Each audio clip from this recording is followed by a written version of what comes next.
আসসালামু আলাইকুম প্রিয় ভাই ও বোনেরা, কেমন আছেন? আশা করি সবাই ভালো আছেন। আলহামদুলিল্লাহ আমিও ভালো আছি। ঈদ মোবারক সবাইকে। আমি আবার একটি নতুন রেসিপি নিয়ে হাজির হলাম। রেসিপিটা হলো চিকেন বিরিয়ানি। জানি সবাই চিকেন বিরিয়ানি রান্না করতে পারে, তারপরও আমি যেভাবে ঘরে রান্না করে থাকি সেটা আপনাদের সাথে শেয়ার করলাম। আশা করি ভালো লাগবে ভিডিওটা। যদি ভিডিওটা ভালো লেগে থাকে অবশ্যই লাইক দিবেন, কমেন্ট করবেন, শেয়ার করবেন, সাবস্ক্রাইব করবেন। তো আমি পেঁয়াজটা একটু ভেজে নিচ্ছি। পেঁয়াজটা একটু ভাজা হলে আমি চিকেনটা দিয়ে দেব। আমার পেঁয়াজটা হালকা করে ভাজা হয়ে গেছে, আমি এখন চিকেন দিয়ে দেব।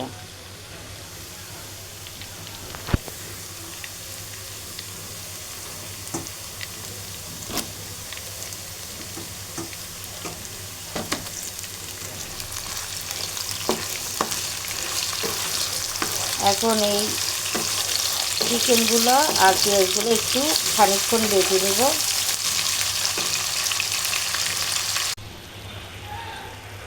দিয়ে দিলাম লবণ দিয়ে এখন ভালো করে মিশিয়ে নিলাম নেড়ে। এখন কিছুক্ষণ চিকেনটা একটু ভেজে নিব, তারপরে আমি অন্যান্য মশলাগুলো অ্যাড করব।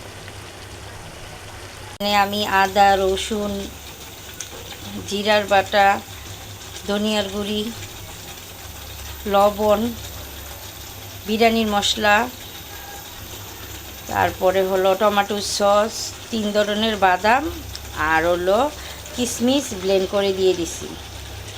এখন আমি মাংসটাকে সুন্দর করে কষিয়ে কষিয়ে রান্না করে নিব। রান্না করা শেষ হলে আমি বিরিয়ানি রান্না করব। আমার চিকেনটা সিদ্ধ হইতে থাকুক, আমি ডেকে দিব। দেখুন চিকেন থেকে আমার অনেকটা পানি উঠে এসেছে। এই চিকেনের পানিটা দিয়েই আমি কষিয়ে কষিয়ে চিকেনটাকে সুন্দরভাবে রান্না করে নিব। এক্সট্রা কোনো পানি ইউজ করব না।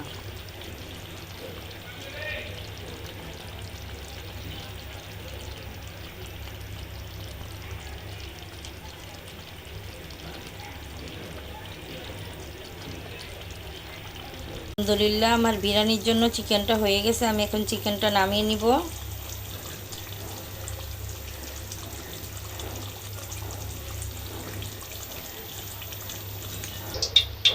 আমি এখন চুলাতে একটা পাতিল বসিয়ে দিলাম। সেইখানে দিয়ে দিলাম ঘিটা একটু গরম হলে আমি এই যে এখানে ধুয়ে রেখেছি পোলার চাল, এই পোলার চালটা দিয়ে দেব বিরিয়ানির জন্য। হয়ে গেছে, আমি এখন পোলার চালটা দিয়ে দেব।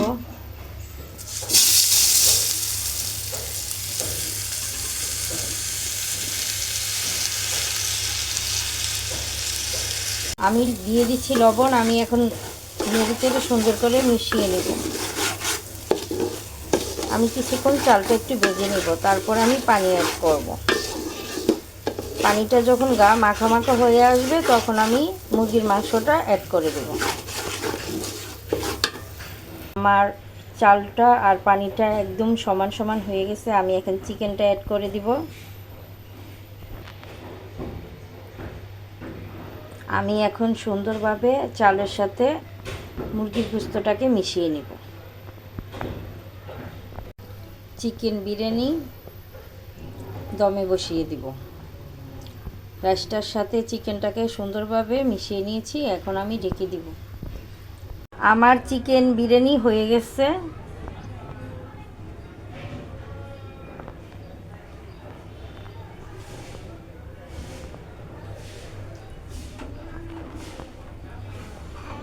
যদি আমার ভিডিওটা ভালো লাগে অবশ্যই লাইক করবেন, কমেন্ট করবেন, শেয়ার করবেন এবং সাবস্ক্রাইব করবেন।